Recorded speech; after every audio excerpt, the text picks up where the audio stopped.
This is your former announcer Chuck Landington, welcoming you to our IP Livecast. I am making a one-time special appearance to remind you that robots are eternal, but human life is precarious, always teetering on the edge of extinction, paving the way for the rise of the machines. So enjoy every moment of 2023, like it's your last. What? Oh, also, happy birthday, Darren. Our IP Livecast starts now. Thank you, Chuck. That was a very warm greeting. That was so nice, wasn't it, guys? Yeah, but did you hear all the stuff he said before that? Oh, that other stuff too. But it's my birthday. Hey, Isn't that awesome? it's your birthday eve. Yes. It's my birthday week, I like to say. That way I get 7 days to bask in it. You know, it sort of is my birthday because today is New Year's Eve. My actual birthday is New Year's Day. But my mother went into labor like right as the ball was dropping. So really, I was born on the night of New Year's Eve after midnight. So the ball dropped before you dropped, though. Right, slightly. just before. We're now 12 hours away then from the anniversary of your birth. I'm like one big ball, just dropping. You're a gastrous ball for sure.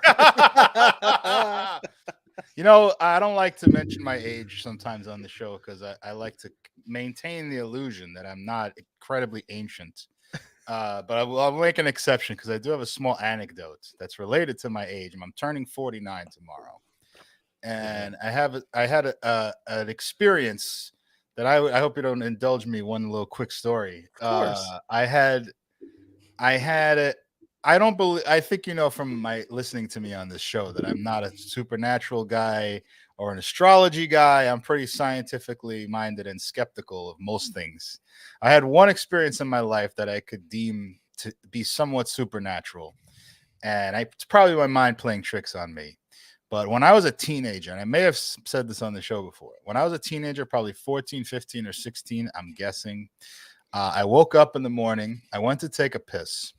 And I'm standing there pissing, half like absent-minded, and I just had a vision. I had this. The only thing I could quantify it as is a vision, because it was so vivid. It wasn't like a dream. It wasn't anything else, but like seeing the future. And in this dream, I was on a plane, and the plane crashed in the vicinity of Shea Stadium, which was the Mets stadium at the time. And I was 49 years old. Oh, no. This is me, 14, 15 years old. Specifically, that's how detailed this was, that I knew my age. I was in my body at the age of 49 on a plane crashing in the vicinity of Shea Stadium. And since then, it's been like a half joke, half serious thing. Like I'm not going to get on a plane when I turn 49 for 1 year, just to take every precaution that I don't make this vision come true. Even though I think it's ridiculous. Yeah. I am kind of terrified now that it's here. And if something forces me to get on a plane. But So just so I understand, right now, you're going with the intention of not getting on a plane for a full year. No. That would be overstating the case. I would say I would try to avoid it, and if it arises, the part of me would be scared shitless. Only because even as the plane would be going down, I would rationally know this is not really connected, but I don't want that to be the way I die. Like it's just such a silly thing. You know what I mean? That coincidence. I've got two things that could help you. Go ahead. One, in the dream, Shea Stadium still existed, right? Right. There is no Shea Stadium anymore, so that might have. My mind has already countered this. Visions are not exact. So it might have just been baseball stadium to be determined. My 14. But then how do you know that? Well, what if the age isn't exact? Well, my 14. Right, that's true, but this is not a rational thing, Rob. You're dissecting it too rationally. But I'm using your rationale. Well, my 14-year-old self would not have Citi Field to contextualize this vision. So that's how it was sent to me. You forgive your 14-year-old But- self, but also Right. though, don't you think this is and not and, my favorite thing is to start psychoanalyzing you, Darren. But don't you think also this is like why? By the way, why do you love to psychoanalyze? Am I that interesting? Just when we. You're not that interesting. Yes, you're yeah. No, it's not many people that have visions when they're 14 years old of dying when they're 49, and then tend to kind of be cautious of it. But honestly, that sounds more like a Sid thing than a Darren thing. Really, I agree. This is very out of character for me. But don't you think that's like an example? Here. Like, and I don't mean this like no shade, but like. This is you giving into your ego here, because your ego is telling you you're going to die this year, and you're believing it over your rational mind. No, I don't think I'm necessarily believing it. I'm saying. Well, you're saying you're going to avoid getting on a plane for a year, and there's no other reason other than because you had this dream. The other over half your life ago. The reason would be the embarrassment of the internal embarrassment of knowing that my stupid self is connecting a coincidence in my childhood to. But that's where I feel the ego comes in. You are embarrassing your ego. You know what I mean? Like it's the only person who would recognize this embarrassment is yourself. Right. You but know? look at it this way. All right. So I'm sorry. Shifty Shortcake in the chat says 3D stands for die, die, die. Wow. That's dark. That's darker than our intro. No, what I would say, let me elaborate. 999. If the situation arose that for some reason I absolutely had to get on a plane, like I had to go to Los Angeles for some reason to collect some $110 million inheritance, I'm getting on the plane. You understand where I'm coming from? I'm getting on the plane. No, but that's not. This is. You're not excusing yourself here. May I give Darren a loophole for that scenario? You're saying like, if I absolutely have to, right. I will. But you are going to go like, even in that scenario, getting the $110 million inheritance, but you have to go to LA. You could still take a train to LA. Yeah. Right. Like you're gonna look for any alternative not to get on the plane. Loophole. Here's the ultimate loophole. Fly out of Newark. If you're going west, then you're not even in New York State anymore to crash. You're not hanging over Queens. No. So just so I understand, like the way you interpreted this dream. Is this going to be the whole show, by the way? Yes. This is fascinating. Is this in our format? I'm glad I brought this up. You're so into it. It's not necessarily that you're crashing over Queens or you're crashing over the Mets Stadium. What you took away from your dream when you were 14 years old is when you're 49 years old, you're going to die in a plane crash. Well, not exactly. Well, this is a glimpse into how OCD works. Because like I said at the beginning, I'm a very skeptical person when my rational mind is at the forefront. And I think I question everything. But the horror of OCD is that it doesn't matter how rational you are. You're compelled to be swayed by certain things. I think most people have that to a certain extent, but when you have OCD, it's life consuming. And I've managed to kind of shrink that down to a minimum, except in times of stress. I think it flares up. But this is an example of how OCD works. Rob, you could list 150 things that are accurate that may point out that this makes no sense, but you are the most rational person I know, Rob. And I think that it just doesn't translate to the way an OCD mind works. It just, you can't assuage those compulsions with rational. I'm not trying to dissuade you at all. No, I mean I'm trying to understand. Yeah. Right. There's nothing to understand. No. I mean, like, what is the what I was getting at earlier is like, what is the thesis of your dream? You know what I mean? Like, that's the point. There is no thesis. It doesn't mean anything. Like, what is the ultimate thing? What is the ultimate thing you took away from your dream that you shouldn't fly in your 49th year on the earth? No, I think that's a decision that I would make at the time when it came up. I don't think I'm vowing never to get on a plane. Like I told you, if I had an extremely good saying for the year. Right. You're going to you're not. I'm not saying you're like I'm like what are you declaring? Like you're going to avoid flying for the. Well, first of all, I haven't been on a plane since 2019 anyway, so it's not like it's likely. It's not, no, of course it's not. It's not the hardest thing in the world. I'm just trying to understand what it is that you're. I think it's an interesting insight into the way the mind of an OCD person works. Is that it doesn't matter that this was like I can process the fact that this is the dumbest thing in the world, and it means nothing. It's probably just my morning piss brain. But I had a very specific thought float across it that stuck with me for the last 35 years. And I think, I can relate. It's just, and really the main takeaway is I've never again felt anything that powerful in that like frame of mind. Like, in other words, a dream. I never had a more lucid dream than that. I've never had a more waking vision similar to this. The only single time that happened. So it just stays in my brain, and it left an imprint on there. And I think so. In this vision, did you have a salt and pepper beard? Were you properly? Did you have a trimmed beard? Like you look properly trimmed and shaved right now. Thank you. No, like I'm saying, did your vision of yourself equal what you are today? It was one of those things where I'm sure this happens in most people's dreams is you're seeing the world through your two eyes. And the only way that I knew that I was older was that I had a thought process that I was older. And you just know things about yourself when you're in a dream. Like, you're 49, or you're married, or you live in an apartment complex in West Orange or something. You know what I mean? You know facts about this life that doesn't exist. And that's how I knew I was 49. Like, I didn't see myself in a mirror. So I don't know if I had a beard or not.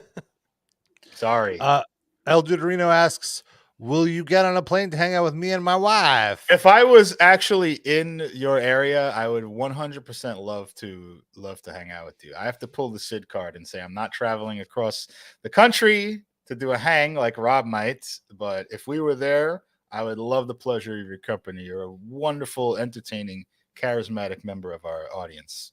And I would love to chill with you and your wife. I don't think I've ever intentionally traveled for a hang. I've just happened to have been in the towns and set up hangs. I would definitely do that. Yeah. With any member of our audience. Yeah. There's always exceptions. So now, Darren, I'm curious now, if you got a job offer, like let's say, I'm not going to say WWE because you wouldn't accept a job at WWE, but let's say AEW. Vince is gone. I might. Oh, you would consider it? Okay. Well, I'm saying, like, I don't know what they're hiring me to do. Let's say Justin Roberts got sick. He can't do the announcing. They need a new announcer. They want to hire you to travel across the country every week and announce AEW shows. Would you do it? I think I already answered this. I said I would do it, and I would just have that thought somewhere in my mind nagging me. Yeah, you just white knuckle it. Yeah.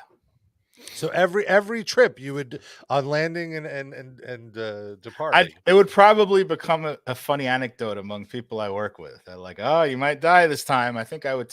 In fact, me telling you this story is kind of making me feel funny and better about it, because it's like now it's out there. Now, if I die in a plane crash, it's going to be fucking hilarious. So I've put this all the time. Right. There's some positive benefit to it now. If I die, you've mellowed out the shame. Your ego isn't as ashamed now. We've I don't know what this ego thing is. I don't think it's the ego. I think this is entirely. I think it is. It's entirely a chemical disorder inside my brain. Well, are you taking psychology 101 classes for independent study? Is that where this is all coming from? Yes, totally. No, I'm just projecting my own issues of my ego onto Darren. That's what I'm okay. Accepted. Speaking of projecting, you're shitting on me for the mic sounds, and then you're I'm like knocking the mic around. The mic is like CM Punk, and you're like whatever jobber he lost to in MMA. Mikey something, I think. Whipwreck.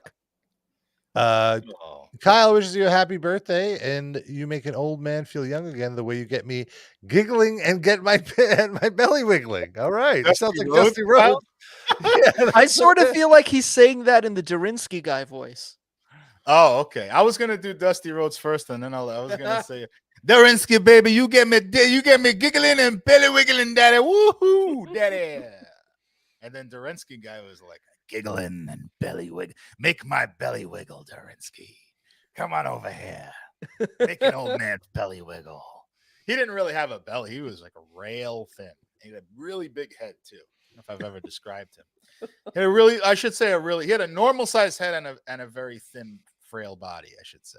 So I wouldn't say his head was manhandle him if you wanted to. Yes, I could big. So you're the top. I mean, I feel like he was presenting himself as the bottom.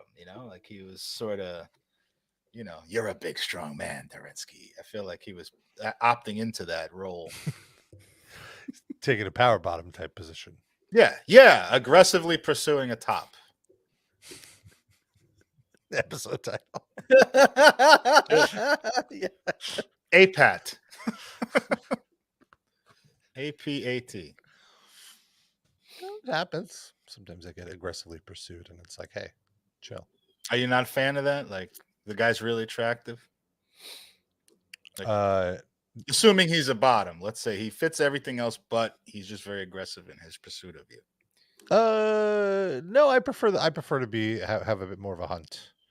It's a bit of a turnoff. It depends. But I would say I find myself more like if I'm talking to two people on let's say a hookup app, and one person is just like, hey, I'm like I want to, and the other person's being a little more coy. The coy person is more intriguing I find. You don't want them to seem desperate. Mm-hmm. I agree with you, Rob. I think most things we talk about in your dating life are like the opposite, but this is one thing I think we have common ground on. Not a big fan when a woman, like, not when she could ask me on a date, but like I wouldn't want her to be that aggressive, as you're saying, on the hunt. You know what I mean? It's a little bit of a turn on. Yeah, I'm just talking about hooking up, though, not dating. Dating, I would want them to be. Dating is just my catch-all term for being with the opposite sex, or in your case, something that leads somewhere. Just like that didn't have to be a date involved. I was the same way, but it was almost 100% tied to my low self-esteem, where it would be like, you're that interested in this? Something ain't right with you if you're that interested in me. Like, well, wasn't your wife very interested in you though? Like from the get-go? In a normal amount, not a amount that gave me pause.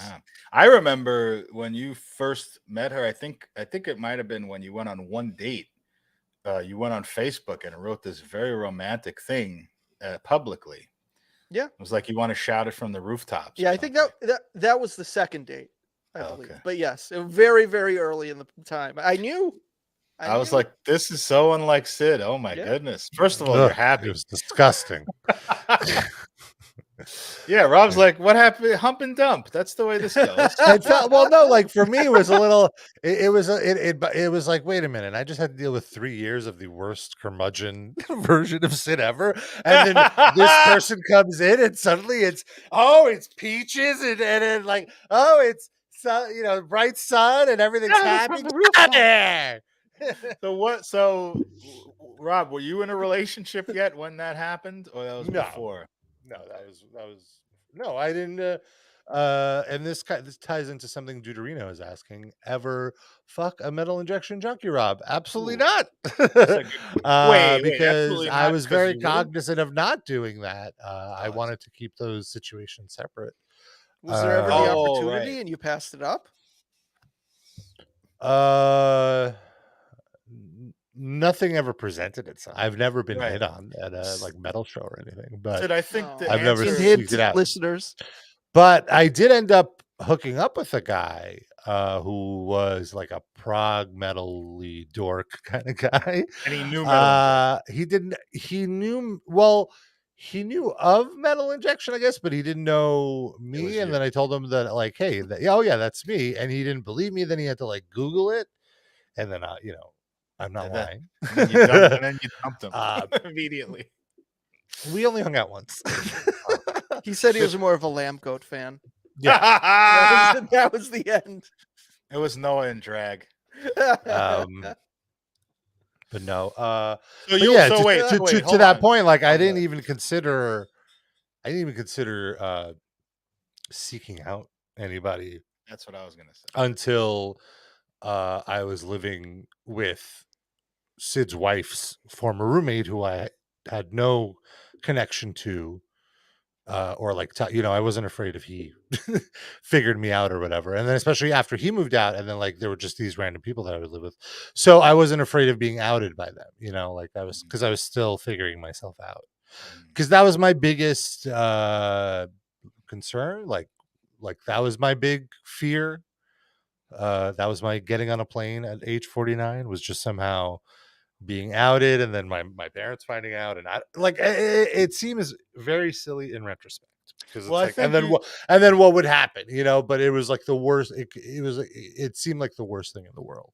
you also expressed to me once that when I knew you were gay but you weren't out yet, you said you don't want every post on Metal Injection to be like, this guy is so gay, like all the comments, and like, of course. Oh yeah.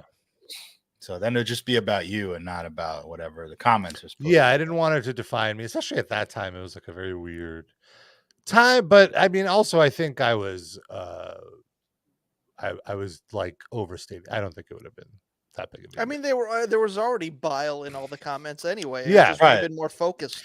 Yeah, exactly. And I wasn't at a point of comfort with my own self to like see that and not be triggered by it. So I just you don't want to go your self-discovery journey, and every day, but in your work you have to look on and see homophobic comments as you're figuring this shit out. Is probably not. Yeah. I've avoided most outward homophobia for basically the entirety of my life, and the few times it happened, it's not fun. So You mean like before you were out, or like now you're talking about? There's just I have a very crazy neighbor who I don't even think well, no, I guess he just saw me and my boyfriend walking my dog. I mean, it was a dumb thing, and like so there are some trees in our neighborhood that have like little gating around them to kind of politely indicate, do not let your dog pee here. And we were training our dog. This was like the first week we had her, and we just like would sit her down in any dirt just so she could pee. And he deemed himself the like neighborhood watch, and he was like, "You are not supposed to be doing that. You are not supposed to be doing that." And I've later come to find out that he is a neurodivergent person who has been in the neighborhood for quite a while, and sometimes does not take his medications, allegedly. So he has little episodes of mania, and I think that's when I caught it. But wait, so then as he just went on, and like at first I was like, all right, we're gonna move it, and he wouldn't shut up, and I was like, I just got annoyed. I was like, who the fuck are you? Like, are you a cop? Like, what are you to reprimand me? Go back in your house. Like, all right, you made your point. Like I was just getting annoyed. And then he just started going on about like, oh, you people are ruining the neighborhood. And then, like, though.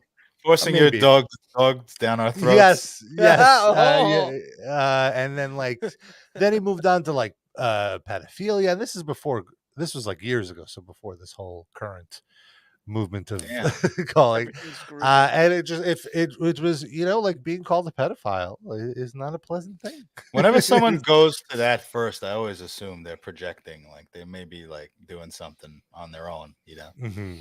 Was your boyfriend flattered though that the implication was that he was so young that Rob has to be a pedophile? But I think he was calling the both of us pedophiles. It does look young, very young. So with the dog, like, because you had a puppy, like if you're two adult men with each other, how are you both pedophiles? What are you walking to the preschool? Like, it doesn't make sense. Kyle mentions that I think he was talking about the guy, the prog metal fan. That it was Jake from Periphery. I was going to make that joke and then I stopped myself. It wasn't Jake from Periphery, but one of his favorite bands was Periphery. And like when he mentioned that to me, it was like an instant boner killer. It was like, it was just like, and this is not a knock on Periphery at all. It's not a knock on their music, it's a knock on them personally. No. It's just like, it put you in that mindset of that world. Right? Yes. And it's like, I don't want to think about this. And also he was just like, oh, do you know those guys? Have you heard of this band? I was like, yeah, I've heard of them. Yeah, I know them. Maybe a little bit. We've hung out. Oh, dude, by force most of the time. I've had to hang out. I mean, I've hung out with them. Duderio says Rob got that Paul Masvidal booty. I wish. That was somebody I had a huge crush on, but obviously never acted or hinted on. But He's not yes, the I was dead. very. Right? What's that? He's not dead, right?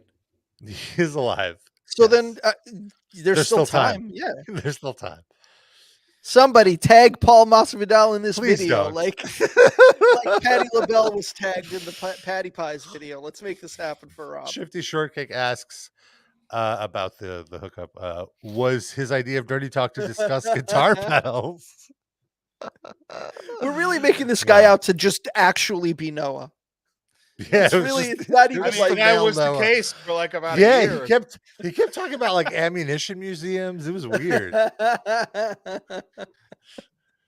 mean, yeah, I don't know. Am I remembering right? I just remember one time doing the show where we used to do the show, and he was there, and he was like allegedly Jake Jake from Perfect. He was like on the show, like announced in the description of the show and all that, and he did nothing but sit there and play Grand Theft Auto 5 silently while he, or maybe that sounds 4. right. Yeah, just sat there and like he would say one-word answers, like when someone addressed him with something. I think there was a time or two where he like sat in for real, but then there was also that, yes. But I think he like a big deal in the Grand Theft Auto online community, and there'd be like promoted times where you could play against him and stuff. What? I remember that being like a thing. Wait, because he was in a band? Yeah, like yeah. Okay, I thought it was like he just by his game playing, he was a I gamer. mean, maybe like clearly he was dedicated enough that it became a thing, but I think it was like a thing that like, whoa, Jake from Periphery is on Grand Theft Auto Online and we could play against him. I did not know that, but I think anyone who's like even the most micro of micro celebrities, when they go online, it's like a thing to some niche group of people, you know, like I can play with this person. Yeah. Maybe he's doing that right now. Somebody sign in and check. Yeah. Let's get footage of it on the air, live streaming. See if he's as good as he wants us to believe. Shifty says Sid puts out on the second date, pass it on. Well, it's too late now. Yeah. Sid would put out before the first date. If you excuse me? No, am I wrong? You hold back?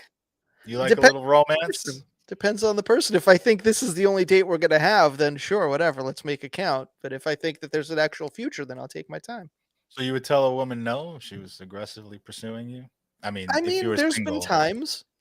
Oh, if I just wasn't into it. Me too. I thought I was weird. No, it's in the moment. If you don't feel comfortable, you don't feel comfortable. It's just hard to tell a woman that, you know. My first kiss ever was like an involuntary one. What? I don't know if I've ever told the story. Back when I would only find girls to talk to online. Well, I guess I only ever found girls online to talk to. It's the only way I ever met girls. But I was, how old was I? I guess I was probably 16 or 17. And I started talking to this girl, and I had no idea what she looked like. We talked for like a week. It was very good. We met at the Angelica Film Center, the famous New York City art house theater. Houston Street. To see, I think we saw Romeo and Juliet. Oh, cool. Or Welcome to the Dollhouse. It was that. Yes, the art house classic, Romeo and Juliet. I mean, regular theaters aren't showing trauma movies. Those two very similar movies. Yeah. Welcome to the Dollhouse. It was one of those. And she was like full in, like already basically in love with me just from the online conversations. And for me, it was more like, all right, we got along online. It was pretty cool. Now let's see if there's like a physical attraction. We see what each other looks like. But she was just fully into it. So like the second she saw that it was me there meeting her, she just ran up and like planted one on me. And that was my first kiss ever. Wow. And I was not into her at all. And it was extremely awkward. Like the whole movie, she's like holding my hand and like stroking my hand. And I'm just like, oh my God, this is so uncomfortable. This girl's going to be so upset when I like break it to her. And yeah, it didn't go well. I have a similar story. Well, it's not even really a story. It's just a single fact. The first time a girl kissed me was also involuntary. And I was not attracted to her at all, but we were just standing there talking and she just started kissing me. And I was like, and I kissed her back because was this on a date or like like in school or something. Yeah. Oh, wow. And she just liked me and I wanted to have an experience of kissing. So I just did it and I was not attracted to her at all. And it wasn't that pleasant. Yeah. She had like Exactly. some mustache stubble, I think. This might have been the same girl. Wow. There's Oh, a non-zero no. chance. No. My first kiss was in like a game in like high school of like a spin the bottle type game. I think it was like one of those things. It was like a summer day. We were all just hanging out. And I just remember it was like regular kissing, and then we were all like, hey, should we do like French kissing? French You know? kissing. And so my first French kiss, like I remember like, doing it and then like pulling out, and I was like, Yeah, I don't oh, is think you're that supposed good? to pull out. I don't think that's a But different you know thing. what I mean, like get out of, like opening my eyes and like back to reality kind of thing. And I was like, oh, is that good? And I just remember seeing her reaction, like, Oh, you knocked yeah, her out? yeah, that was great. Yeah, and I was like, oh, okay, Wow. great. And I was Lothario like, over here. and like for me, I was like, okay, cool, cool. I guess this is fun. All right, so who's next? Like that's it. There wasn't any. Well, was there any were you wanting it to be a boy when you were doing that, or did you not think of that yet? No, I wasn't even. No, that was when it was at that, like during that moment. I was still of the mindset that like, oh yeah, I'm gonna push through and like, Oh, I see. like fake it. But So you there had was no those part of thoughts. you that was imagining Shawn Michaels. No, not at that moment, at least. Rob, come here and lay one on me. Wow, he sounds like Derensky guy. Oh my god, The and he's young also version. very skinny. The younger version. It was always weird to me that he had such a like rough, gravelly voice, and he was like such a like twink looking guy. It just didn't match. It don't fucking match. Derensky, come over here. I'm gonna throw you through a barbershop window.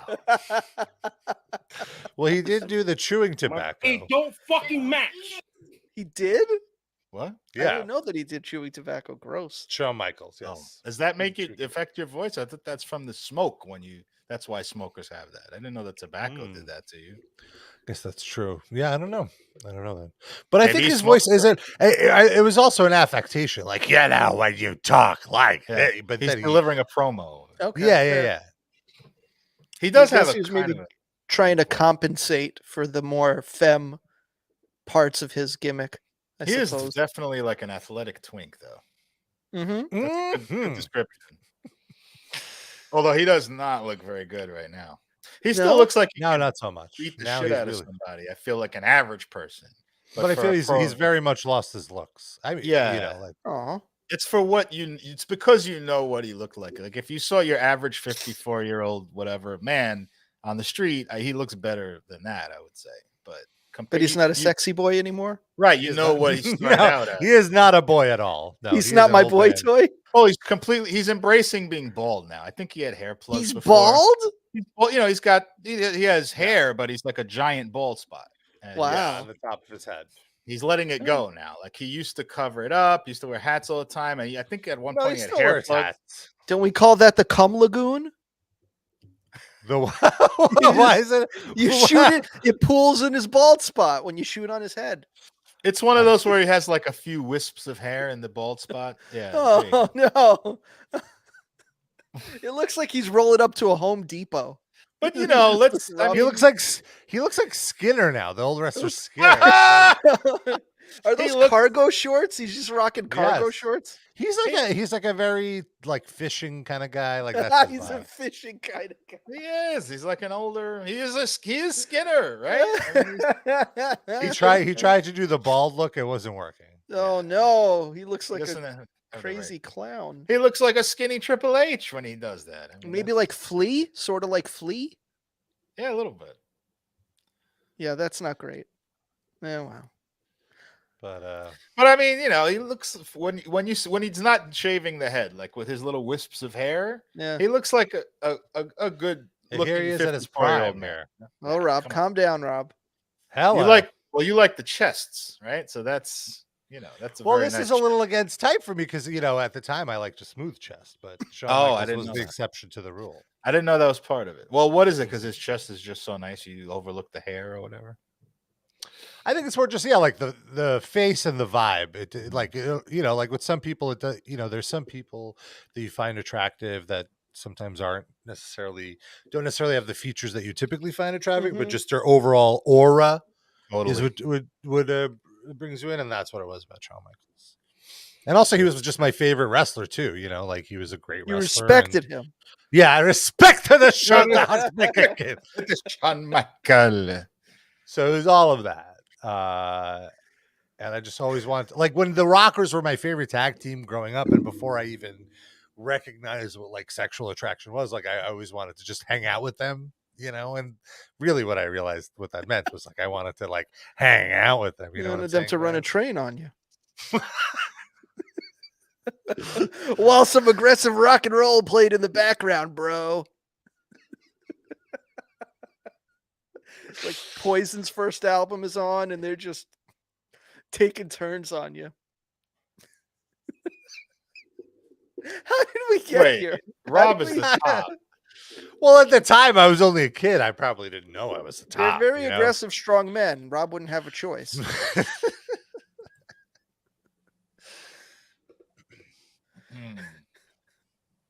Oh, Wow. boy.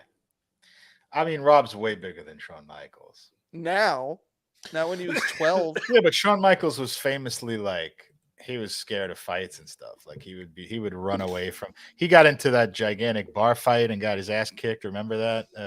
Shifty short kick. I see we're back at pedophilia. The tables have turned. What was I gonna say too? Oh, this actually just spawned like a memory of like, here we go. No. Of like, do you remember there were Yahoo groups and all this stuff? So for the youths among us, there were these like what was it called before that, even like the alt dot, what were News those? groups? News groups, thank you.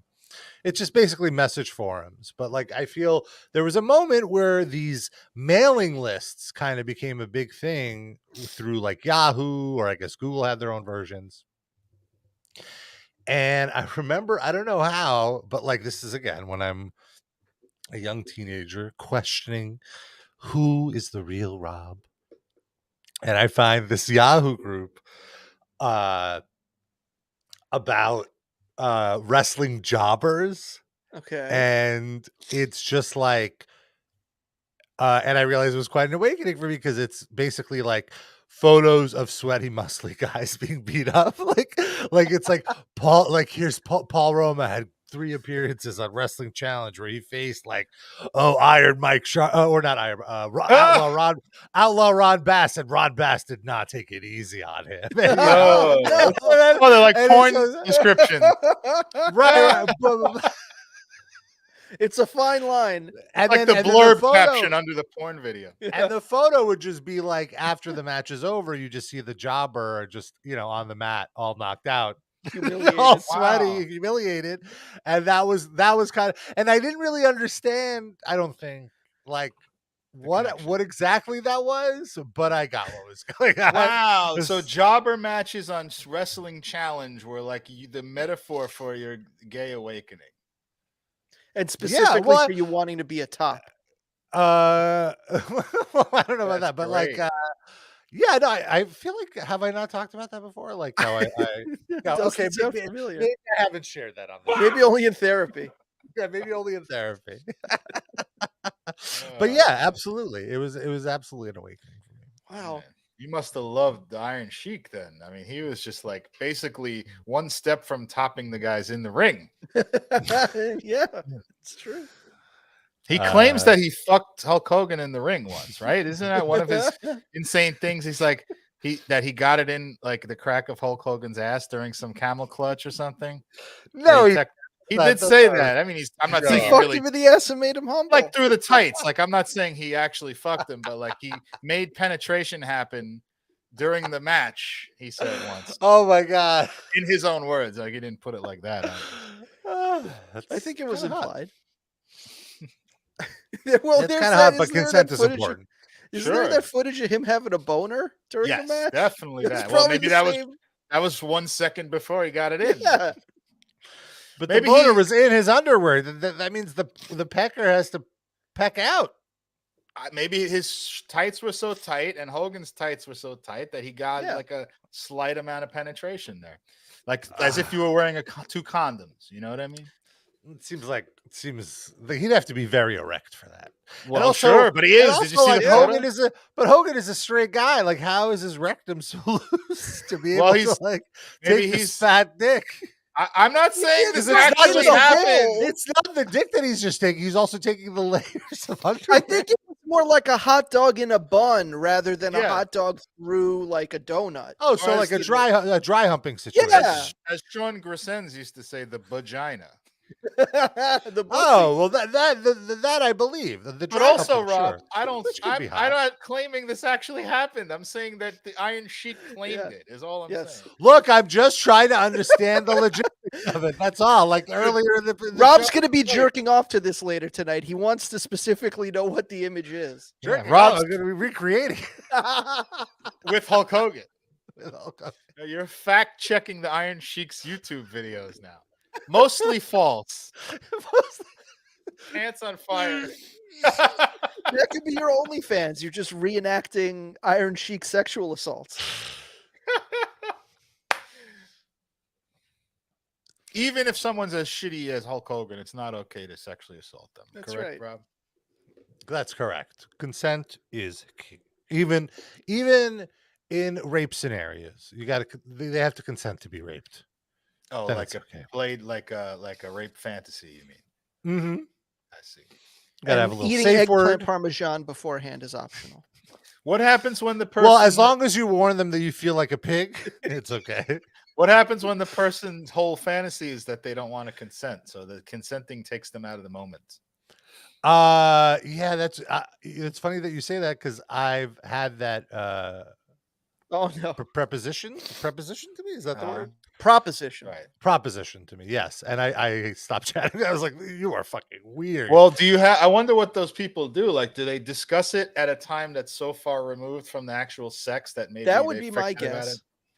Yeah, like so he was kind of like, kind of telling me what he wanted, and he was just like, I'm gonna leave my door unlocked, et cetera, et cetera.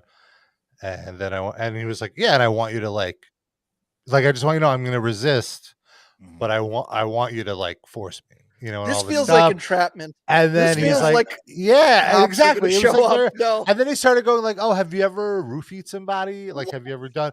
And there was some acronym that he used. And I had to look it up, and it was like, like R.I.P. a Livecast. Well, it was like consensual drugging or something like that. Oh my god! Like R.A.P.E. a Livecast. Yo, no. Wow. And I was just like, this is already way further away from like my like comfort zone. I think we're done talking. Rob, I agree with you. I had that in experience too. I'll let you go, Sid, first. It's like if he wants to be sexually assaulted by you, but then also drugged, so he doesn't remember if it actually happened. Maybe like you could just roofie him and leave. Right. And be like, yeah, we did all sorts of stuff. I think he was kind of proposing different, like it was like, oh, we could do this, or have you done this? We could do it like this. We're like, you come in. I had a whole menu of options. I offer you a drink, and then you got a play written in my thing. Yeah, exactly. Oh yeah, like that's the thing. I was like, I don't know. Like I'm more into improv. I don't like having too many lines. Yeah. Like too much direction I like to just, from Spielberg. Exactly. I like to just see where it goes and like kind of. It's nice. I think it's always really good to like kind of set the boundaries of like what you're willing to do, what you want to happen, what you expect to happen, what you absolutely don't want to happen, and then kind of just with all of that improvising, and then like that's how it gets hot because it's like an escalating thing. So what do you absolutely not want to happen in one of these scenarios, Rob? What's your absolute no-fly list? Getting on a plane when you're 49. I'm pretty open, but like my absolute stuff. Well, like I'm a top. No scat, no piss. Otherwise, like let's talk about it. I thought you said in the past that you're okay with like some mild pissing. Like if you're in the shower, you piss on the person's leg or something. Yeah, I'm okay with that. But I'm not I'm not getting. You wouldn't do a Chuck Berry though. Yeah, no. What if it was reenacting that whole tape? Would you do that just for the I silliness would of be it? into it. Just to tell the story? Well, I mean, I here. guess I could do that, and that's fine because it's like I'm not kissing her. She got piss on her face. That's right. Junarito says your only no-fly list thing is not listening to Psyopus during sex. True. PP. PP. I had that same experience as you in the past, Rob, where a woman just was obsessed with being raped, and I was supposed to pretend that I was raping her. That just immediate turn off. Like, I'm not judging her. I'm not saying like it's a bad fantasy to have or whatever. It's not for me. And also, like Sid said, I would be a little bit paranoid that she would just have a mood swing or something, and in the middle of it, like, thinks I'm actually raping her. I don't want to go to jail. You know what I mean? Well, that's why you have a safe word, and then you stop. But how do you That's how you prevent that. a safe word relies on the fact that the two people trust each other. Yeah. And I'm saying, if this is not a very close confidant of yours, it could be dangerous because she could get so in the moment and then suddenly not enjoy it and not use good sexual trust practices. That's and just fair. say, get the fuck off me. You're raping me. You're doing something I don't want. And you're not stopping. And like, it's very hard for me. Like, is she in character or not? You don't Right. know. And especially when you're so aroused and your mind is not really focused on parsing out these relationship minefields. You know what I mean? Like, you're just in the mood for sex and fucking, and like, then you have to deal with all that stuff and figure out somebody's mood. Like, I'd be terrified to do that, on top of the fact that I don't really find this attractive in the first place. Mm-hmm. No, I think it could be. I like the playing of like, no, stop, don't. I mean, yeah, but I'm saying if it got really intense though, like, oh yeah. No, then I would not be into that. Good to know. Well, you laid out your whole sexual fantasy list here. That was a rude try. I didn't mean it to sound Very rude. So asshole-ish. My birthday, motherfucker. Well, yeah, tomorrow's your birthday. Let's Be nice to me. Let's be truthful. For the week. How about that? This This is the show for my birthday. Oh, okay, that's fair. Well, good news, Darren. You have not been accused of sexually assaulting a minor in a new lawsuit. So there's at least that. So in New York and in California, they open up these laws now for victims of sexual abuse. Previously there was some kind of like statute of limitations where it had to have happened in like the last, let's say 5 years, whatever, X amount of years. But in both New York and California, they're opening a 1-year window where if you were the victim of abuse at any point, you can file claims without there being like any sort of time restrictions. But the window closes in a year. This is only for like the next year. Like in New York, I think it started in the summer, and in California, it starts January 1st. They've done this before, right? This isn't the only time they've done that. I'm not sure. I feel like this is all kind of like from the avalanche out of Me Too that happened. I have questions. My first question is this: if we have determined, and I do think this is a good thing, if we have determined that this is a good thing, why are we treating it as a Black Friday sale? I agree. Yeah, I don't understand. I don't understand. I agree. Stop. Yeah. You have to do it in the next year, and then that, like why does there need to be that window? Why can't you just sue anytime at any point for sexual discrimination or a sexual assault rather? Yeah. I mean, there must be some justification that they give, but I can't think of it. It's right. I can't Either think it's what good it or would it's be. not. Like, let's say there is some reason. I don't know what it might be. There's some reason for a statute of limitations thing. Fine, do that. Like, if the law why only for this? Why isn't there the same thing for like murder? Right. It Like, seems why like is No, I don't think there is a statute of limitation for murder. I don't think. Well, if I'm you saying murdered why 20 is years this the ago, only way there's a statute. Yeah, exactly. Yeah, If it's right. bad first of all, why isn't there the same law for anything? Why is there a statute of limitations? If we can prove that it happened, Yeah. Even if stealing office supply, whatever, you know, anything. Like, why is there a statute of limitations? It just on makes me think of that Kids in the Hall sketch with the cops and they're chasing the two guys and the two guys get right across the state line and the cops have to stop their car and they're like, well, it's Missouri's problem now. Oh, well. Like, it's also arbitrary and it just makes you wonder, like, does any of this matter?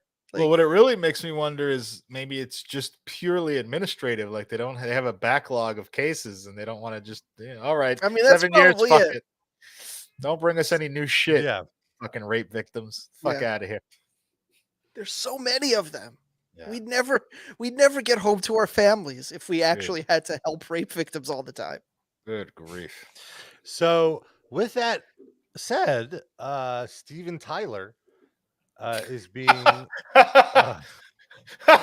What a segue. That was fantastic.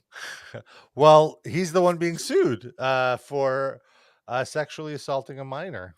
Yeah, the cops got him and they said, walk this way to the squad car, please. So he's being sued. He was 27. This relationship happened in 1975. Steven Tyler was 27. He was dating a woman named Julia Holcomb, A girl. a girl, and she was 16 at the time. So he was 11 years her senior, and she was legally a minor. And Well, the 11-year gap is not the problem. It's that she's 16. Yeah. If he was Right. 37 and she was 26, that'd be fine. Yeah, it's fine. But also, so interestingly, Julia's parents were big Aerosmith fans and were big fans of Steven Tyler dating their daughter. Was they- Aerosmith that huge in 1975? Yeah. Yeah. Okay. That was Yes. like their big Okay, moment. I thought it was Well, they had legal two. later. They had two big. They had that era, and then then they were nothing for like 10 years, Yeah. and then or more than that, I guess. Like 15 years because they came back in 1992, and that's when they were like they had the string Well, of they like had 5 Walk singles. This Way. Yeah, that was like a resurrection of their career. I feel like, and it didn't really- But this was Well, this Walk was This like- Way was the 70s, and No. then they Oh, yeah. re-recorded it Yeah, with yeah. Run DMC. So But that was like old guys coming back to do a novelty record. It felt like at the time when I was a kid, it didn't feel. yeah, like this they was were their starting. first rise. This was their first rise. So, they were such fans of her that they wanted her to go on tour with him. Wait, they were And such because- fans of him. Of They his, wanted you're her- right. They wanted their daughter to go on I'm tour. sure they were fans with of their Steven daughter, Tyler. too. They weren't that Right. And actually, because it would be illegal to transport a minor across state lines, they signed over guardianship of their daughter to Steven Tyler. This so he sounds could fuck her. exactly like Ted Nugent's Yes. stuff from the That's same era. dedication to a band. I got to tell you. So Most people, you just get a tattoo of the logo or something and be done with it. No, Yeah. Or go on tour. with the take our Grateful Dead. daughter. Yeah. So- Firstborn child. Go have sex Jeez. with her. So Was she a fan of Aerosmith, or was she more like a I would hope so. Sean Cassidy? So she says that her mom signed over guardianship and the two moved in together at Steven Tyler's Boston home. She soon became pregnant, but then the relationship went south. The apartment caught on fire. She ended up in a hospital, during which time Tyler allegedly forced her to have an abortion. Oh. Quote, "When I returned home to my mother, I was a broken spirit. I could not sleep at night without the nightmares of the abortion and the fire. The world seemed like a dark place."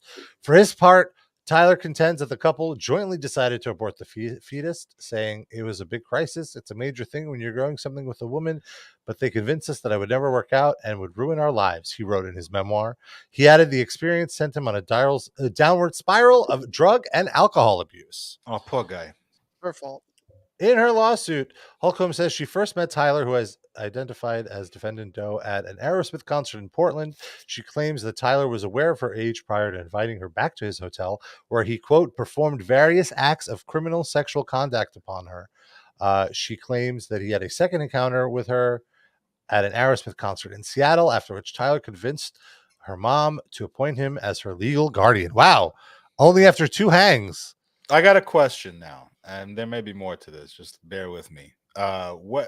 So when someone, I know of like store in the past, it was legal for if you were overage and the woman or the person was underage, and they could get married if the parents sign some document. But this is guardianship. That's like he's adopting her, right? Essentially, in the eyes of the law. I guess. Isn't that like fucking his daughter at that point? What's the difference between those two things? Is it legal still for the person to get married if the parents consent to it? And is this that? Is what I'm wondering. I guess so, but Well, how could you sue him? So she also claims that he repeatedly assaulted her, provided her with alcohol and drugs, and when she became pregnant, threatened to stop supporting her if she didn't get an abortion. She also accuses him of subjecting her to involuntary infamy by discussing their relationship in his memoir and depicting it as a romantic, loving relationship. Oh, scumbag. So, who would have known? He has such a wholesome face, you know? Well, I think the smoking gun here is he basically admits to all of this in his memoir. He just thought it was like a cool hang. He even thanks her. She's one of the like special acknowledgments in the memoir, but I think he spelled her name wrong. The last name is spelled wrong. So technically, he could be like, "No, I was talking about a different person." Yes. Right, but then he would have to produce that person. To be fair, he might be talking about a different person, and he just did this twice. He has a fetish for that name. You know, like I feel like the excuse "it was a different time" applies here, and yet also doesn't apply here. You know, like, oh, I could see how this happens in the 60s or 70s, I guess. You know, big rock star, your daughter is quote unquote mature. I could understand, but also it's like, I mean, he did the same thing to his own daughter. He fucking put her half naked in his music videos. Like he don't give a fuck about any daughters. Right. Also, well, it just shows what a fucking bubble these people live in. Because, like, you could tell if you put it, like, if it's unfathomable to me that you could announce this in a book and not think people are going to take it negatively. When did the book come out? It's probably been years, and only now we're hearing about it because, like, probably 3 people read the book, and they are such big Steven Tyler sycophants that they're like, yeah, it's all great. And if you go back to all these like songs and stuff, like the Beatles had songs about, you know, you're 16, you know, and all this stuff. Everybody had a song about the Rolling Stones, and Jerry Lee Lewis, and Winger. Every song is "She's only 17." Like that was just in the culture. It was like, you know what? My perception, having been a kid around that time, was like they like the way those songs were taken was like it was never weird. It was never like this is an old man. It's edgy. It's like, yeah, exactly. It's like, you know, most people wouldn't do that, but they're crazy rock stars. Yeah. It was like doing coke. And just looking back, it's just amazing that was so normalized, you know? Yeah. Agreed. Yeah. It's very also like the idea of like fucking a mom and her daughter, baby. Yeah, moms and their daughters were backstage, and we were just fucking them both. Did Steven Tyler fuck the mother too? In this case? I mean, I'm sure she would have. I'm sure like exactly like it was on I'm sure he has. Nah, man, she's over 20. Fuck it. Also, it's just like women were seen more as objects back then. It was totally fine to objectify women in such a way where it's like they don't have any like agency over their bodies. We decide when they have sex, you know. But listen, if I'm the lead singer of Def Leppard and a mother and daughter show up backstage and they tell me they're down to fuck and the daughter is not underage, then why is that my moral quandary? That's up to them. If they're okay with that gross thing, it's gross for it's gross for them. It's gross for them. Yeah, no, I agree. I don't disagree with that. Well, if you're Rick Allen, you got to figure out how to fondle 4 titties with one arm. He's got like a kick drum trigger that with like mannequin hands that just boop, boop, boop, boop. Oh, really? He has kick drum triggers for all aspects of life, including sex? I didn't know that. That's high level groupie treatment right there. He knows. He's been around the block. Technology. I just assumed he had like one of those mirror arms where it just, you know, you like attach an arm and it mirrors what your arm does. So that way you could just. But there's still, he needs extra arms even on top of that. Yeah. Maybe use his feet. Yeah. What if he wants to smoke a stick while he's fucking around with the groupies? You know he's fingered a lady with his big toe. Oh. Yeah. Did you trim the nail first? I would hope so. He'd be called sexual assault if he didn't He cut her up. gets pedicures. You think? And somehow Yeah. we're back on pedicurephilia again. Rick the Stick. Mm-hmm. Is that his nickname? That was probably his nickname, right? Does he have one penis? To go Would with he have one arm? more than one don't or know. less than one? I don't know. Did he I lose hope. his dick in the plane crash too? Oh, is that what it was? A plane? I Was he don't know. 49? Oh no, Darren. Did he have a vision? You know what? Losing one arm, I guess, would be a trade-off. If I thought I was going to die, yeah. And I'm not a drummer, so fuck it. That's true. It's my left. If it's my left arm, my right arm, I would have to relearn everything. You know, I'm right-handed. You mean everything? Yeah. I've tried jerking off left-handed. It's not doable. I mean, it's doable. It's just not enjoyable. It's more work than it needs to be. Henry Rollins did a thing in one of his spoken word things about he broke his arm and some weird thing, and they put him in the hospital. And I can't remember if he was left-handed or right-handed, but his dominant arm was broken, and he tried jerking off with the other hand while he was in the hospital. And it was like an old man doing it. He said he just couldn't, it didn't feel. I'm gonna try to find that clip and report back on exactly what he said. It was very funny. He's very good. Like those spoken word albums, I put them on every now and then. They're very good. It's like stand-up comedy with a message in it. Yeah. Because he's not funny enough to call himself a stand-up comedian, but he's still funny. Yes. So you call it spoken word, and then people's expectations are in check. I always tell people those albums are like being at a party and a very interesting guy you don't know just starts talking to you. Yeah, that's a good description of it. Yeah. I haven't seen one of his in a while. I'm sure he's still doing them, but like... Oh, is he? I mean, why would he stop? Why? That seems like something he could just do forever. I'm just not aware of his career at all at this point. And like every now and then I'll see him pop up in something and I'm like, oh, I remember Henry Rollins, but he's not like on my radar at all. Didn't he have like a show on IFC for a while? Yeah, that was a long time ago though. That was a good show. I think he just did a spoken word tour this year, actually. Okay. I remember seeing it. He's one guy, like the older I get, the more I relate to him. Like when I was like 18, he must have been like 30, I guess. And he was just like he was like annoying to me. He was like this guy that he's like the old punk that thinks he's so fucking cool and blah, blah, blah, you know. And I feel like now, the older I get, the more I sort of understand the lane that he's in. And I think he's a really good like guy and person and wise. Yeah. I agree. Yeah. He's no Greg Ginn though. Yeah, like I never actively disliked him. I never thought he was an asshole or anything. I was just like kind of found him a little bit annoying and preachy, I guess I would say. But I do think he's he's one of the guys like celebrities that I admire, I would say. Yeah, he kept it real. Before we go, I wanted to play the hot new jam. We got plenty of show yet. We're not going yet, but yeah, gonna say. We're just gonna talk about this for 27 minutes. That's why. Yeah, exactly. It's time to do my thing. So it's promising. It's basically looks like in Tampa Bay. This is a white guy dressed very hip hop, and his girlfriend slash sister who is not wearing a bra. Are we sure that's not his mom? Nips. I do like the font choice though. Of course you did. Well, is that it's like Comic Sans adjacent? Yeah, it's close enough. Yeah, it's the gangster rap white people version of Comic Sans. What's up, baby? Yeah, talk to him, girl. Let's go.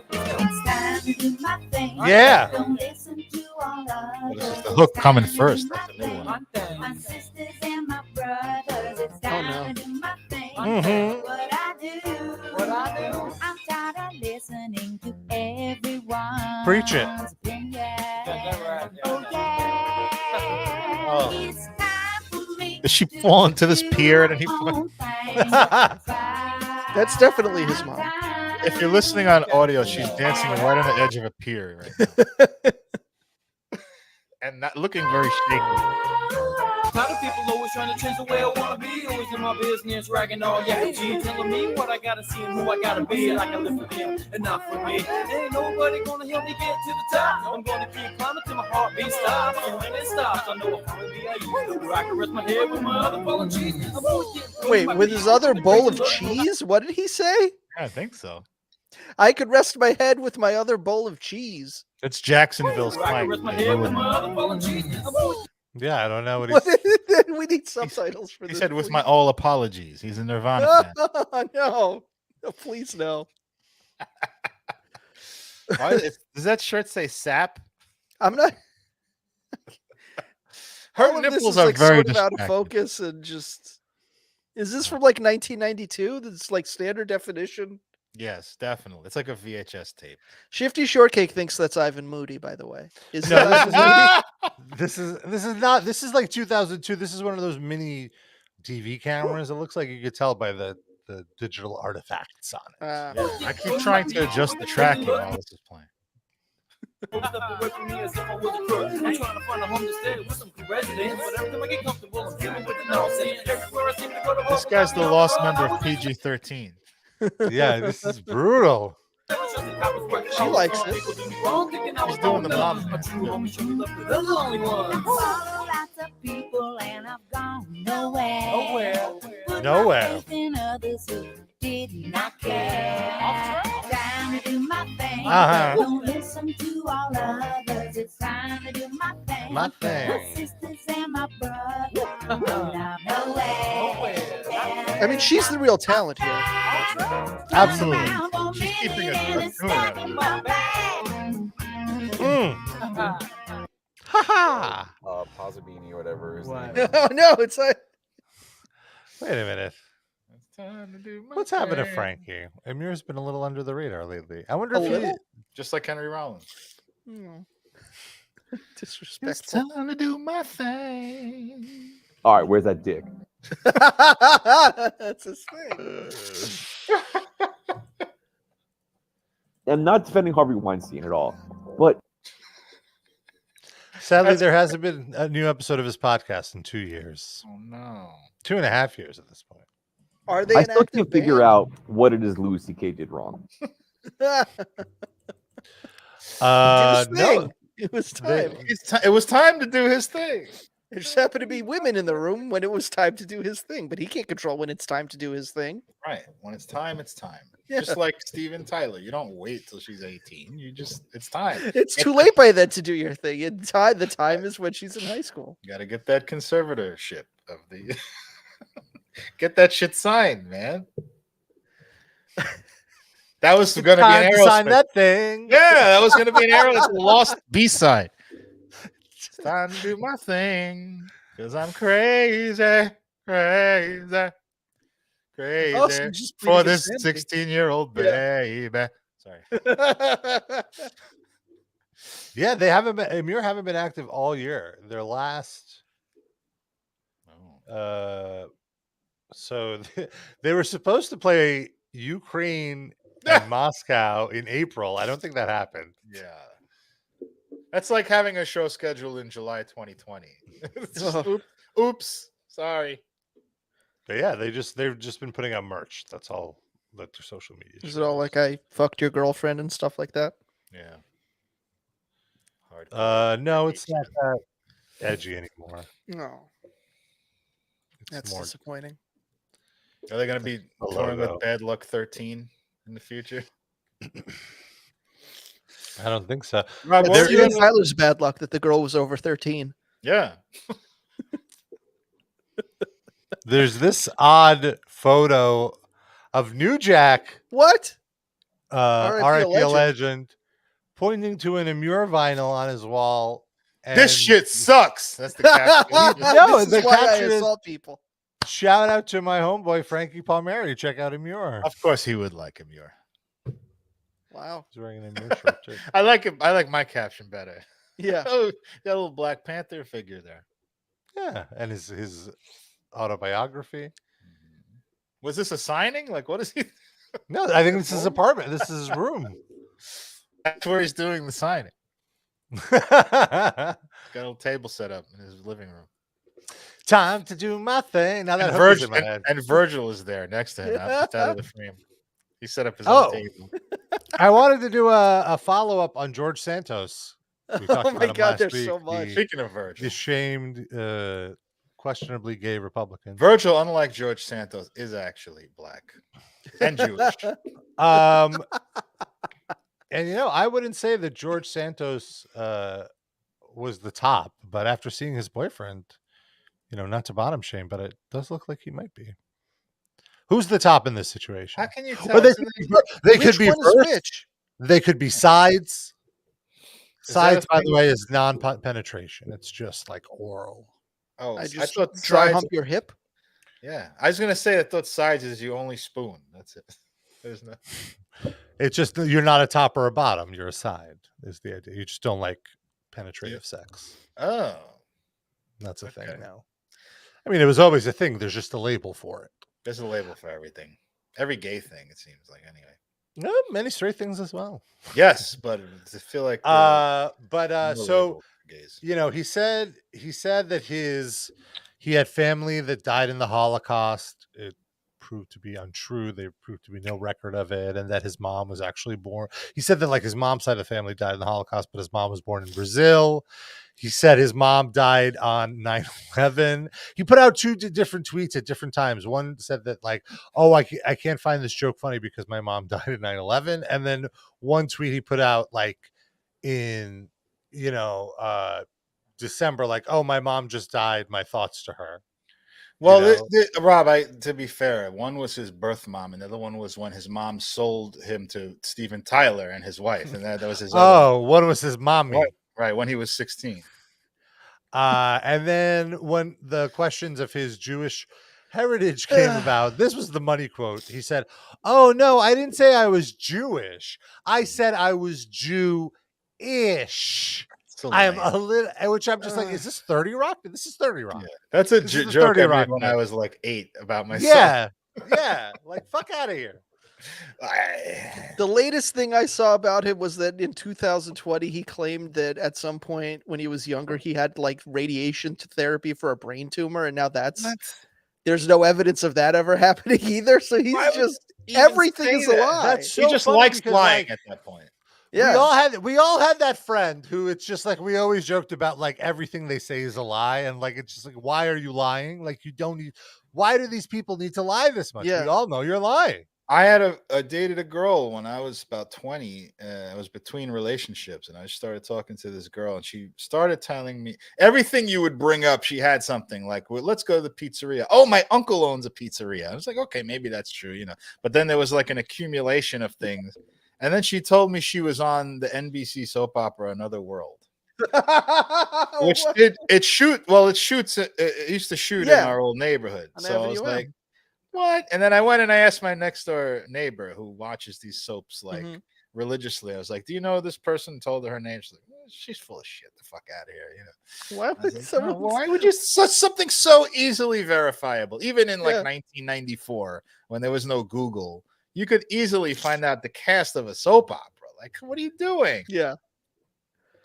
And like, was that somehow scoring points with you? Did you give a shit if, like, were you a big Another World fan? I mean, I can't decipher her mind, but I would think my guess is she didn't try to score points with me. That she just does this habitually. You know what I mean? Because I already liked it. She was gorgeous. She was gorgeous. Like she could have been on a soap opera. She was fucking gorgeous. So I don't think she was trying to score points. You know what I mean? I think it's just some people love to lie. Yeah. You know? We all like sort of puff ourselves up at times through life, I would say, but that's like a different kind of thing, Yeah, that's something like pathological. Yes, that's what it seems like George Santos has, and they're still probably going to let him into Congress. Well, you can't if he wins the vote, you can't not let him in, right? Well, if he lied about everything, then there's steps taken. He's being investigated now by the Long Island District Attorney. I mean, there's things, but who knows? If lying prevented people from taking office, I think we'd have an empty Congress. It's got to be something like, it's got to be something like fraud or something. Yeah, like what was illegal? Like what has he done that's illegal? Nothing. There's like some of the financial stuff. Oh, I That's see. that Yeah. would be what they would get him on. Well, let's hope so. Although let's not, because It'd be I mean, hilarious. yeah, like think about how great it would be to have him him Yeah. and Marjorie, Taylor Green. He's just gonna hanging be out. he's just gonna be replaced by a smarter, more efficient crook that won't be as funny. Probably true. That's a good point. I wanted to briefly play this video from Israeli guy. Oh, our friend. Israeli guy emailed us. By the way, you could always email us if you have some feedback. riplivecast@gmail.com is the email. You could send us, an email. You could send us a voice memo, a video, like Israeli guy did, and we're about to play. And we'll play it on the show. We always love your feedback. We love hearing from our fans, especially ones we haven't ever heard from. Because this is a one-way feedback loop. It's good to hear it coming back the other way. You know what I'm saying? Yeah, it's less work for us that way. You guys fill the time instead of us. So That's how Steven Tyler dates. He doesn't want to go looking for anyone. He just has the parents sign the kid over. Yeah. By the way, if you want to email us the rights to your children, maybe we'll consider that depending on what they look like. So yeah, Rob especially insists if you're going to do that, attach a picture, please. Rob doesn't have time for this shit, and we're only going to give you a 1-year window. New Year's Eve 2023. That's when we're not accepting any more of your children after that point. I'm just Fair. not gonna say anything. I'm staying out of all this. right. Now that Sid's had his fun and He does not want to aggressively pursue a top. and CPS is on their way to my apartment. I wanted to read this. He wished to say happy late Hanukkah. And Did Hanukkah die? Did we do the Livecast curse? The late Hanukkah? Hanukkah is dead for 2022. Oh, It wow. happened. It's done. It's done. R.I.P. Hanukkah. Israeli guy says he went to an Orphaned Land concert last week. Orphaned Land are a Israeli heavy metal band. We've played them on the show. I think we've had them guest on the show, maybe. What's the guy's name? We had some Israeli musician call in and he was great. I don't remember what band it was. I think it was Orphaned Land. Okay. Yeah. I thought Orphaned Land was Palestine because of all the kids that they shoot there. That was a joke. Just another thing co-opted by the other side. All those future 16-year-olds that Steven Tyler could have dated. You don't He even still get can. there. Oh, He's a big rock star. He'd get there. he's To be digging fair, into something for Levi Kletsky. I mean, I can't speak to anything recently, but I do remember like they had the right take on Palestine at the time when I was following them. Aerosmith or Orphaned Land. Oh, Joe Perry dipping his toes into global politics. I mean, Imagine. Quite That a few thick stars Boston do that. accent. Zero chance Joe Perry knows who even the president of the United States is, let alone what's going on. Oh, he knows Joe Biden. He has No. to be fair, the president of the United States doesn't know who the president of the United So he shared this video from an Orphaned Land concert. He did translate the entire thing. We're not gonna like watch the whole thing. But he did bring a guy from Chabad on stage to light candles. Can I say what Chabad is? Yes. Yeah. That's what we were talking about last week. The super ultra religious sect of Jews. They're the equivalent to Lubavitchers. Like the whole name is Chabad Lubavitch.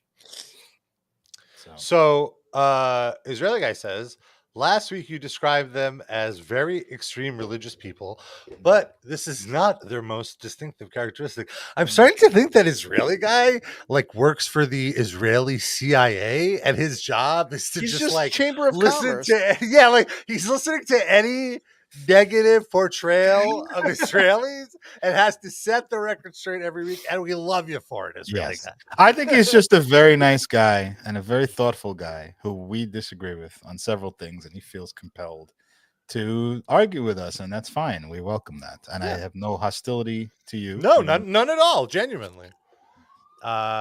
He says that Chabad and Breslover Hasidim do know how to have Wait, fun and what? party. Breast lover? Breslover. Breslover. Guilty. Breslover. I don't know what that is. I'm a breast Hasidim lover know how for to sure. fun. Anyway, so then he shares this video of the Chabad having fun. Rob loves Shawn Michaels' breasts. Hello. We're all together in this. Gay and straight. Okay, so here they are hanging out. תמיד חשבתי ככה, יוסי, המיקרופון שלך. חנוכה שמח. Well, that looks like Oh the my Mashiach finger. So many rolled H's. למרות קובי שזה כבר זה העשור, זה הפעם העשירית שאנחנו מדליקים נרות. So he's talking about the 10th time they're lighting candles together, that they're family, that they're both Bulgarian descent, that I'm wearing black and you're wearing black. And you have tattoos, so stay the fuck away from my cemetery. Stop making Jewish jokes, Portugal. And then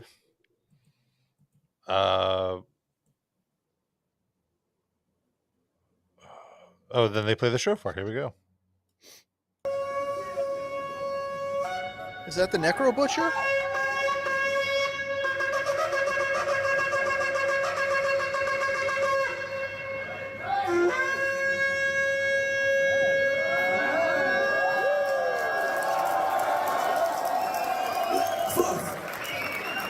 I don't like that Jew. Oh, and then he does a little crowd surfing. Oh no! Oh, I think he just said free Palestine. No, I don't think that's what he said at all. Cheap Jew.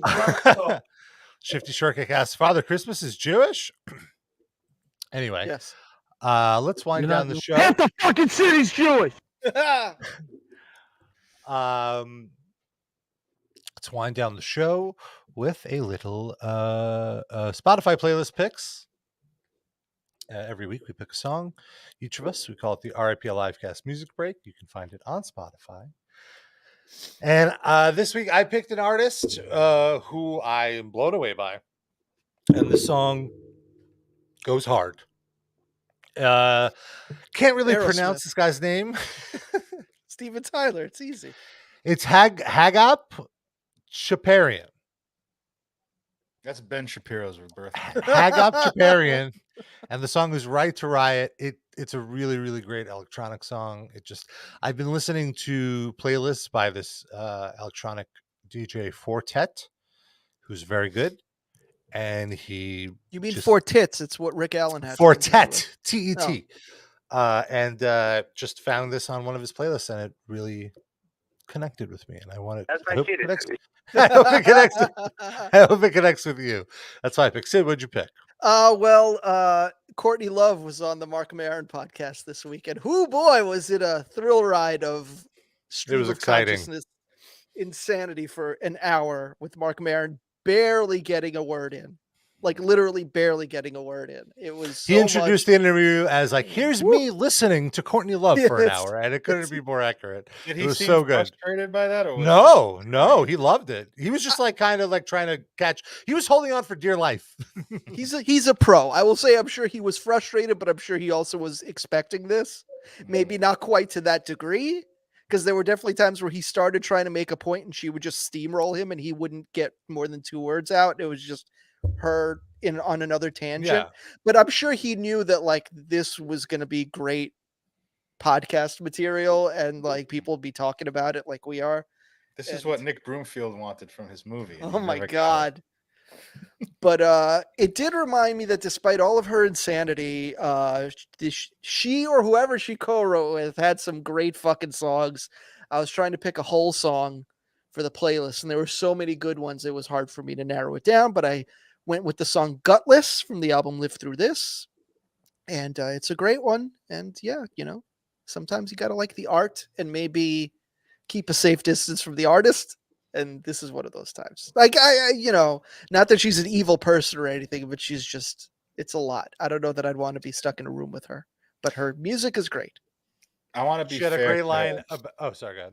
No, her trauma, because when she was 16, she was sold to Steven Tyler. So it had an effect. Well, on she did her. reveal that her dad gave her LSD as a baby. So, Oh my goodness. Explains everything. She had a great line about the New York Times. She was critical about their work, and she went, "New York Times, barely there, too late, and just enough." Just enough to get the story out. Yeah. Very, very good. Highly recommend the interview myself. Really enjoyed it. Darren, Even what if did you play it at normal speed, it feels like you're playing it at 1.5. Yes, I typically do listen to podcasts at 1.5 speed, and I slow this one down to 1 Because she's on speed, so you have to. It's like she's on medicated speed for sure. I have never heard of this band before yesterday, and I think Rob will really like this because they're a synth pop band. They sound like new wave, like classic new wave 80s music. The name of the band is Techniques Berlin. I don't know. Have you guys heard of them before? No. And apparently they were around for like a whole decade, and I never heard a single song, but I stumbled across this, and it's great. And the song itself is about they basically predicted Tinder. And it's like a critique of the very fledgling and new computer dating. There used to be computer dating where you would fill out a questionnaire. They'd feed it into like a room-sized computer like ENIAC with punch cards and match you up with somebody. So it was almost like analog Tinder. And then you go on a blind date with them. So this is sort of a song about that, critiquing it and how like people are capitalistically being predators with your hopes and dreams and future plans for life. Very good. And also manages to be like upbeat 80s pop. So it's fucking awesome. I'm going to go delve into their whole catalog now because this was great. I've never heard of 1 second of their name being mentioned before. Techniques Berlin.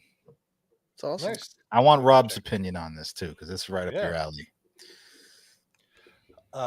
And I wanted to give a shout out to our top Livecast fans of the week. Of course, Can we I have do our. the What is RIP? RIP? Yes. In honor of New Year's Eve, RIP stands for Resolutions Invite Procrastination. That's good. Think about it. I thought maybe you'd also add on an RAPE Livecast acronym since that was what the show was about. So that's okay. That's 4 letters raising the degree of difficulty. I want to give a shout out to our top Livecast fans. Of course, hit up our Patreon, patreon.com/RIPL Livecast. $5 a month gets you 2 bonus episodes a month and access to our entire archive of bonus episodes, almost 150 bonus episodes for your liege. That's probably not accurate, but at least 100, I would say. And so we have right now a Love Guru watch along. We did a watch along. What was the second thing? What was the mid-month? I forgot the mid-month episode. Was Jutopia? Oh, Jutopia. Oh my God, Traumatopia, brutal. And then tomorrow, the first part of our 2-part Sharon Osbourne documentary watch along. Where we're in a real zone of like horrible things we're watching. Yeah, there's a reason that only Fox Nation picked up this documentary. It is bad, it is brutal, and we had a lot of fun with it. Yes. So you can go to patreon.com/RIP Livecast. Can I watch say along with us, hang out with us, say what you want, Darren. I want to say something about Jutopia. It's rare that every now and then we go, this is the worst thing we watched. No, this is the worst. It happens maybe every 3 or 4 months, I would say. But we had 2 things back to back for the first time, I think, that we said this is the worst thing we watched in consecutive episodes. And it was The Love Guru and it was Jutopia. And I sincerely believe those are 1 and 2, the 2 worst things we have watched on our show. Yeah, they were both. Yeah. And maybe even, especially when you factor in the context that these were like actual Hollywood productions and not fly by night bullshit, whatever's from like the mid 70s, but like this were actual movies that money was spent on and professional people that you've seen in other things were in. And they're And terrible. It's still that bad. They're terrible in the way that makes it extremely entertaining to watch on our Patreon. Yeah. It is ripe for making fun of. The Love Guru is terrible by itself, and Jutopia is a lot like The Love Guru plus racism. Extreme. Well, The Love Guru has a little bit of that racism. too, yeah. The main focus of Jutopia is the racism. Yes. It's like if The Love Guru focused more on the racism. Yeah. Oof. And then we get Sharon Osbourne denying racism. Right. Oh, I gotta recommend that. I mean, I don't know what did one of the Sharon Osbourne dropped the first, right? Yes. Yeah. Okay. I highly recommend that. That's one of our finer episodes because there's such a gold mine of Sharon Osbourne stuff to dig into. it's wild. It's so entertaining. I'm not going to give anything away. Please just watch it. It's fascinating. And then I want to give a shout out to our top Livecast fans of the week. How do you become a top Livecast fan? $10 a month gets you all access to the $5 tier plus a shout out at the end of the show, which is right now. How are we doing this, folks? Do it as Steven Tyler, I don't really have a serenading Steven the Tyler. fans. Darren, do you have a Steven Tyler impression? I tried to do it during the show and I aborted it because it was like Steven tried to do it with his daughter. Yeah. With his future daughter. Oh. I was about to. I was like, this is going to come out like a squeak. So yeah, no, can't do it, Sid. What about you're on Grindr negotiating sex play terms with these fans? Like what's okay and what's not okay? Right. No. How about do it as Father Christmas ushering in the new year? Oh, sorry, the Father. What is Father Time? I guess who's Father the guy? Time? Yes. And the little Cupid baby, and they're having an argument about who the best Livecast fan is. Go for it, Darren. You got this one. Oh no, I suggested it. So let's do it together. All right. Which one are you? I don't know. I'm abandoning this idea. I don't know. All right. Let's give a shout out to Eric, to Benjamin, Dan R, Sam I Am, Mindy Mayer Skippa, Jander, Shasur Sasusitz, Cattle Decaf, Rob Vampiro, Hugo Likes Tacos, Lando Danks, LaCroix, Corey and Scotty H, Doug Pigman, Douglas, Who Are You, Levison, and hey guys, it's Josh. Thank you for all your support. Thank you to all of our listeners in 2022. We love you. We wouldn't be here without you because who would we be doing this for ourselves? Yeah. No. So thank you so much, and we'll see you next week. See you next year. Hopefully, I'll get through this year and make it to 50. Thanks. Hopefully, to Darren will still be alive next week. Yes. Yeah.